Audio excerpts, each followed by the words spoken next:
Hey, what is up guys? I'm KBHD here, and this is the iPhone 6S. Now I know it might be a little bit hard to tell the difference between the 6 and the 6S at first glance, so this video is everything you need to know that is new and different about the iPhone 6S. First of all, the design. So on the outside, the design remains nearly the same. Not identical, but obviously super familiar for iPhone 6 users. For those with hawk eyes, you'll notice the iPhone 6 has all the FCC markings on the bottom and no S badge.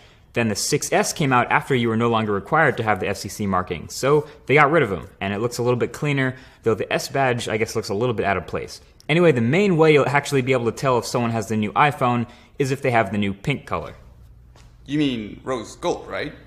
It's pink, so. Dude, it's rose gold. It's like a pale, faded version. Seriously, it's rose gold. Alright. It's rose gold. Anyway, the real difference on the outside is that Apple's now using a 7000 series aluminum, which makes for a stronger body, which means it won't bend as easily. It's even reinforced internally around the volume buttons where it bent last year. You can't see that, but it's there. Overall though, button placement, headphone jack, mute switch, etc., all the stuff is in the same place. It's still also the rounded shape of last year, and I've said this before, the rounded sides make it a bit slippery in the hands, so you already know what to do. Although, something to note, this new iPhone is thicker, taller, and wider than the iPhone 6. So your cases and skins from last year probably won't fit, depending on how precise they are. One of my favorite changes, though, on the front of the new iPhone is the new Touch ID. This new fingerprint sensor is ridiculously fast. Some might even say too fast. It's fast to the point where if you wake up your phone and unlock it with your finger on the home button, you might actually miss the notifications that you could have read on your lock screen, which is pretty funny because you can basically unlock Touch ID with just a tap now and not holding the home button. You can just touch it and it'll read your fingerprint that fast.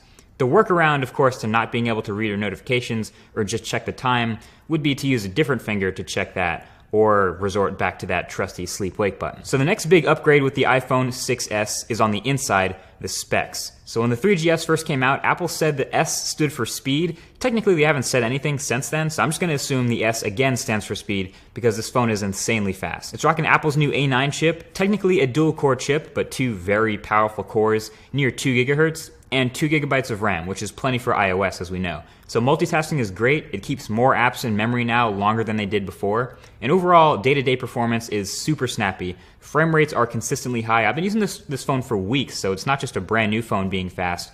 Apps open and close really quickly, and performance throughout is top-notch.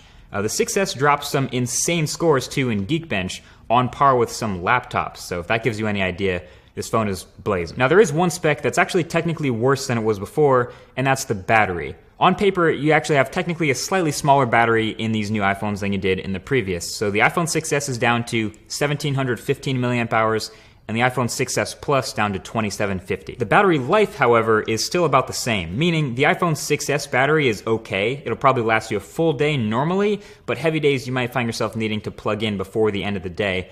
But the iPhone 6S Plus battery is really good. That's one of the benefits of a bigger phone. The 6S Plus has one of the best battery lives in any smartphone. It has awesome standby time, meaning you can forget to charge it at night and not have any worries. And I've failed to kill it in a day, so I'm more than happy at the end of the day ending with 20 to 30% battery life, even after normal or heavy use. Now the next main thing that's changed in the iPhone 6S is the display. Now the panel itself is still the same. It'll still look the same, a 1334 by 750 IPS panel on the iPhone 6S and the 1080p LCD on the 6S Plus.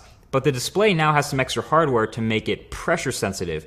Apple calls it 3D Touch, and it's basically the iPhone's biggest new feature. Now it's called 3D Touch, not Force Touch, because it has multiple layers of pressure sensitivity, and that's what allows for what Apple calls peak and pop. Nobody actually calls it that, but that's what Apple's naming it. So in an app that supports 3D Touch, if you see something you like, you can press into it with a bit of pressure to peek to see what it is. And if you like what you see, you can press even harder to pop into that thing to view it full screen. And that's the essence of peek and pop. It's not just a long press, so you can actually peek into something and then decide that's all you want to see, and then you can release it to minimize it back. You can also 3D touch on the home screen, so apps that support it will reveal quick shortcuts to functions inside them when you press with some pressure.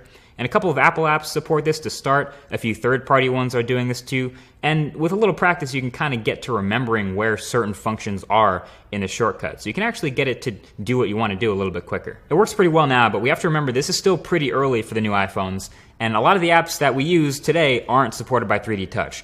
Developers, however, are getting on that, and when developers build in 3D touch functionality in a meaningful way into their apps, it'll start to build out and it'll be a lot more prevalent throughout the whole OS. So again, right now, when it's early, it seems a little bit excessive, like gimmicky, but it'll become very important in the future. When an app isn't supported and you try to 3D touch the icon on the home screen, for example, the new haptic engine gives you this quick triple buzz and it blurs the edges, letting you know there's nothing to see here. So you kind of figure out which apps have 3D touch functionality and which don't in a matter of just going around and pressing all the apps on your home screen until you find the good ones. Overall, I think 3D touch is pretty cool, but again, it will only get cooler in time thanks to developers. So the last but not least new thing on the iPhone 6s is the camera. The phone is rocking a new 12 megapixel sensor, same flash and mostly the same optics and everything, just a new sensor with the new specs to back it up. I have taken a lot of photos with my iPhone 6s Plus, partly because, I'm testing it and it's a new camera, but also because iPhones consistently encourage taking photos.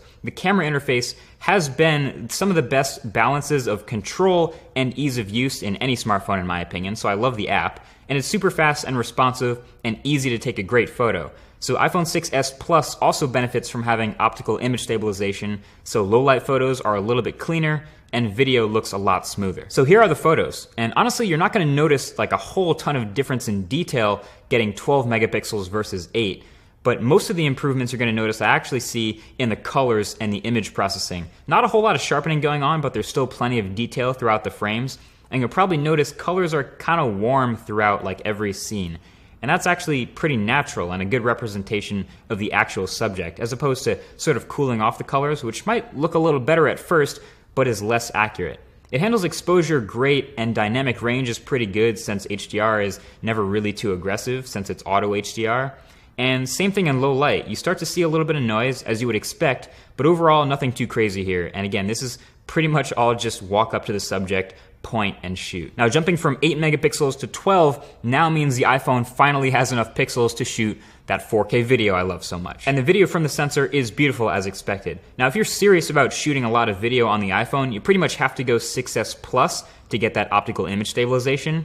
But yeah, more of the same characteristics show up here. Detail without being overly sharp, and great exposure and dynamic range while not blowing things out, and accurate colors with warm tones all the way through. There's also a new feature in the camera this year called live photos, and I've tried really hard to give this a chance and see if it's not a gimmick, but it kinda is. Basically, live photos, which are enabled by default, captures 1.5 seconds before and 1.5 seconds after you press the shutter button for every picture. And you can even see the live indicator while you're capturing after you hit the shutter button.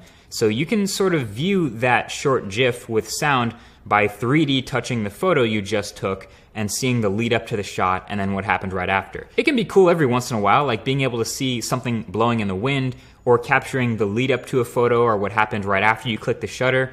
I don't know, my live photos would probably be a little more interesting if I was taking pictures of more dynamic things like people, but instead most of mine are just picking the camera up and then putting the camera back down, usually back into my pocket.